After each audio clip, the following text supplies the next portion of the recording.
Welcome to my channel. మనం చూడబోయే site వచ్చేది 1 ఎకర్ అండి.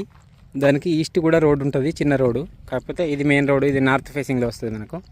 ఇది 1 ఎకర్ సైట్ అండి, 1 ఎకరం సైటు. ఇది ఈ పక్క నుంచి లెఫ్ట్కి పోతే జస్ట్ ఒక 300 మీటర్లో విలేజ్ అండి, ఒక 300 మీటర్లలో విలేజ్. ఇది కొండపాక మండల్ కిందకి వస్తుందండి ల్యాండ్, చేర్యాల మండల్ కిందకి వస్తుంది ల్యాండ్.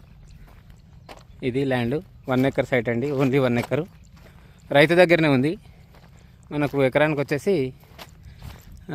32 lakhs చెప్తున్నాడు అండి, 32 లక్షలు చెప్తున్నాడు. చాలా బాగుంటుంది మనకు. ఫేసింగ్ కూడా నార్త్ ఫేసింగ్, స్క్వేర్ బిట్ అండి. దీంట్లో ఒక బోర్ కూడా ఉంది, వాటర్ కూడా ఫెసిలిటీ ఉందండి. విలేజ్కి జస్ట్ 300 మీటర్ డిస్టెన్స్లోనే ఉంటుంది ల్యాండ్. మంచి వరి పొలం అండి. మనకు రాజు రహదారి నుంచి వెళ్ళి కరీంనగర్ టు హైదరాబాద్ హైవే నుంచి మాత్రం ఒక 10 కిలోమీటర్ల డిస్టెన్స్ ఉంటుందండి. మనకు జనగాం హైవే నుంచి చూసుకున్నట్టయితే 8 కిలోమీటర్ల డిస్టెన్స్ ఉంటుంది. వరి పొలం అండి, మంచి ఫేసింగ్తో నార్త్ ఫేసింగ్ ఉంటుంది. మనకు రోడ్ ఫేసింగ్ కూడా ఒక 150 మీటర్ల నుండి 180 మీటర్ల దాకా ఉంటుందండి. రోడ్ ఫేసింగ్ కూడా మంచి స్క్వేర్ బిట్ 4 మూలలు ఉంటుంది. దీంట్లో ఒక బోరు కూడా ఉన్నది, వాటర్ కూడా ఫుల్ వాటర్.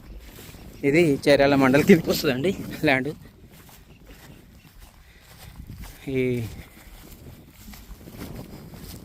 ఇదంతా పొలమే అండి. అటుపక్క నాటేసింది, ఇంకా ఇటు నాటేయలేదు, ఇది మిగిలింది. వరి పొలంతో కొడుకున్న సైడు. దీంట్లో ఒక బోరు కూడా ఉంది, వాటర్ కూడా ఫుల్ వాటర్ అండి. నార్త్ ఫేసింగ్లో ఉంటుంది ల్యాండ్. ఇది చేర్యాల మండల్ కిందకి వస్తుందండి. మంచి పెద్ద రోడ్కే ఉంటుందండి, 30 ఫీట్ల రోడ్ ఉంటుంది. ఆ రోడ్కే ఉంటుంది ల్యాండ్. విలేజ్ టు విలేజ్ రోడ్కే ఉంటుంది.